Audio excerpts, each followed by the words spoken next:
क्या आप जानते हैं WWE के कुछ सबसे बड़े सुपरस्टार कभी कंपनी के ओरिजिनल प्लान का हिस्सा ही नहीं थे, लेकिन फैंस के सपोर्ट, अनएक्सपेक्टेड मोमेंट्स और परफेक्ट टाइमिंग ने उन्हें मेगा स्टार बना दिया। आज हम देखने वाले 5 ऐसे WWE सुपरस्टार जिन्हें WWE ने नहीं, टाइमिंग और सर्कमस्टांसेस ने मेगा स्टार बना दिया। Number 5, Daniel Bryan. 2013 तक डैनियल ब्रायन WWE के सबसे टेक्निकली गिफ्टेड सुपरस्टार में से एक बन चुके थे। टीम हेल नो के बाद उनकी पॉपुलैरिटी लगातार बढ़ रही थी, लेकिन उस वक्त WWE का long term focus Daniel Bryan को कंपनी का टॉप फेस बनाना नहीं था। कंपनी की main story line the authority के अराउंड बिल्ड हो रही थी, जहां रैंडी ऑर्टन को फेस ऑफ WWE के रूप में प्रेजेंट किया जा रहा था। समर स्लैम 2013 में डैनियल ब्रायन ने जॉन सीना को क्लीन पिनफॉल के थ्रू WWE चैंपियनशिप जीती, लेकिन सेलिब्रेशन कुछ ही मिनट तक चली। Special guest referee triple H ने ब्रायन को पेडिग्री दे दिया और उसके तुरंत बाद रैंडी ऑर्टन ने अपना money in the bank contract cash in करके चैंपियनशिप जीत ली। इसके बाद ब्रायन को कई बार टाइटल अपॉर्चुनिटी मिली, लेकिन हर बार किसी न किसी इंटरफेरेंस की वजह से वो चैंपियनशिप जीत नहीं पाए। लेकिन एक चीज WWE के कंट्रोल से बाहर थी, फैंस का सपोर्ट। डैनियल ब्रायन की पॉपुलैरिटी इतनी तेजी से बढ़ी कि 2014 रॉयल रंबल के बाद फैंस ओपनली उन्हें रेसलमेनिया के मेन इवेंट में देखना चाहते थे। आखिरकार WWE ने फैंस का रिएक्शन को इग्नोर नहीं किया। रेसलमेनिया 30 में डैनियल ब्रायन ने पहले ट्रिपल एच को हराया और फिर मेन इवेंट में रैंडी ऑर्टन और बतिस्टा को ट्रिपल थ्रेट मैच में डिफीट करके WWE वर्ल्ड हेवीवेट चैंपियनशिप जीत ली। डैनियल ब्रायन की जर्नी ने यह प्रूव किया कि कभी कभी WWE किसी सुपरस्टार को मेगा स्टार बनाने का प्लान नहीं बनाती, लेकिन जब पूरी WWE यूनिवर्स एक ही सुपरस्टार के पीछे खड़े हो जाए तो कंपनी को भी अपनी डायरेक्शन बदलनी पड़ती है। Number 4, Becky Lynch. 2018 की शुरुआत तक बेकी लिंच वुमेन्स डिवीजन का एक एस्टैब्लिश नाम जरूर थी, लेकिन WWE का मेन फोकस शार्लेट फ्लेयर, रोंडा रॉजी और बाद में उनकी राइवलरी पर था। बेकी रेगुलरली टेलीविजन पर दिख रही थी, लेकिन उन्हें कंपनी का नेक्स्ट फेस नहीं माना जा रहा था। समर स्लैम 2018 के बाद बेकी ने शार्लेट फ्लेयर पर अटैक करके हील टर्न किया। WWE का इंटेंशन था कि फैंस शार्लेट को सपोर्ट करे और बेकी को विलन के रूप में देखे, लेकिन हुआ इसका बिल्कुल उल्टा। हर एरिना में ऑडियंस बेकी लिंच के साथ खड़ी हो गई और उनके लिए लॉर्ड चेयर करने लगी। इसके कुछ महीने बाद नवंबर 2018 में रॉ और स्मैकडाउन के ब्रॉल के दौरान नाया जैक्स के एक पंच से बेकी लिंच की नाक टूट गई। खून से भरे चेहरे के साथ भी बेकी एरिना से बाहर नहीं गई। वो क्राउड के सामने खड़ी रही और उस इमेज ने सोशल मीडिया पर रिकॉर्ड ब्रेकिंग अटेंशन हासिल की। WWE ने भी उस मोमेंट को ऑफिशियली हाईलाइट किया और बेकी की पॉपुलैरिटी और भी बढ़ गई। इसी दौरान बेकी ने द मैन पर्सोना अपनाया। ये कैरेक्टर इतना सक्सेसफुल रहा कि वो सिर्फ वुमेन्स डिवीजन ही नहीं बल्कि पूरे WWE के सबसे पॉपुलर सुपरस्टार में शामिल हो गई। फैन सपोर्ट को देखते हुए WWE ने अपना ओरिजिनल रेसलमेनिया प्लान में भी बदलाव किया। आखिरकार रेसलमेनिया 35 का मेन इवेंट में बेकी लिंच ने रोंडा रॉजी और शार्लेट फ्लेयर को हराकर रॉ और स्मैकडाउन वुमेन्स चैंपियनशिप दोनों जीत ली।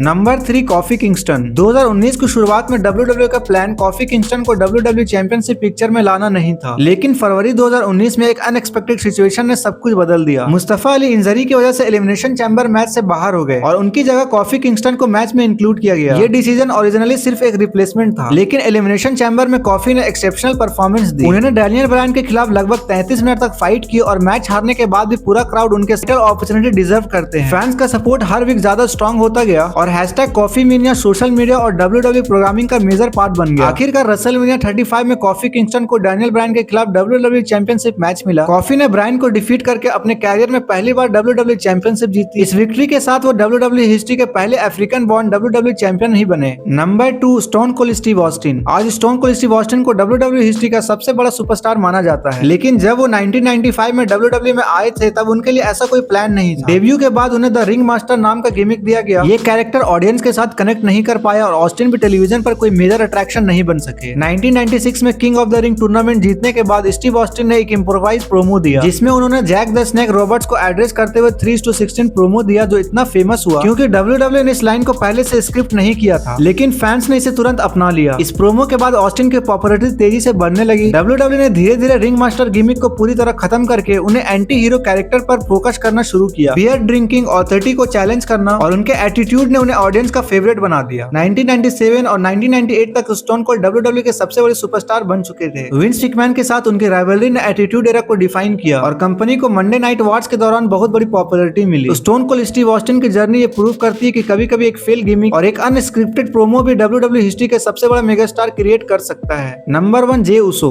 अगर आज से कुछ साल पहले किसी ने कहा होता कि जे उसो फ्यूचर में WWE के बिगेस्ट सिंगल सुपरस्टार में से एक बनेंगे तो शायद बहुत कम लोग इस बात पर यकीन करते। सालों तक जे और जिमी उसो को WWE के ग्रेटेस्ट टैग टीम में से एक माना गया, लेकिन सिंगल्स में मेन इवेंट सीन उनके लिए कभी प्लान नहीं लग रहा था। 2020 में रोमन रिंग्स के ट्राइबल चीफ कैरेक्टर की शुरुआत के बाद जे उसो को उनके पहले मेजर सिंगल्स स्टोरी लाइन का मौका मिला। क्लैश और चैंपियंस और हेल इन अ सेल में रोमन के खिलाफ उनकी इमोशनल राइवलरी को फैंस ने काफी पसंद किया। इस स्टोरी लाइन ने पहली बार दिखाया कि जे उसो एक टैग टीम रेसलर ही नहीं बल्कि एक स्ट्रॉन्ग सिंगल परफॉर्मर भी है। लेकिन असली turning point the blood line story line के दौरान हुआ। राइट हैंड मैन से लेकर रोमन रिंग्स के खिलाफ खड़े होने तक जे के कैरेक्टर डेवलपमेंट को ऑडियंस ने बहुत सपोर्ट किया। हर वीक उनके रिएक्शन और पॉपुलैरिटी बढ़ती गई और WWE ने भी उन्हें सिंगल अपॉर्चुनिटी देनी शुरू कर दी। 2023 और 2024 तक जे उसो सिर्फ एक निकनेम नहीं रहा, वो रॉ के टॉप स्टार में से एक बन गए। प्रीमियम लाइव इवेंट्स में फीचर मैचेस करने लगे और मर्चेंडाइज सेल्स और क्राउड रिएक्शन के हिसाब से WWE के सबसे पॉपुलर सुपरस्टार में से शामिल हो गए। जे उसोस की जर्नी दिखाती है कि कभी कभी एक सुपरस्टार को मेगा स्टार बनाने की ओरिजिनल प्लान नहीं होता, लेकिन जब एक कैरेक्टर ऑडियंस के साथ जेन्युइनली कनेक्ट कर लेता है तो WWE भी उस डायरेक्शन को फॉलो करने लगती है। तो गाइज ये स्टोरी प्रूव करती है कि WWE में कभी कभी प्लानिंग से ज्यादा फैंस की आवाज पावरफुल होती है। और गाइज अगर वीडियो आपको पसंद आई हो तो लाइक करें, चैनल को सब्सक्राइब करें और बेल आइकन प्रेस करना मत भूलिए।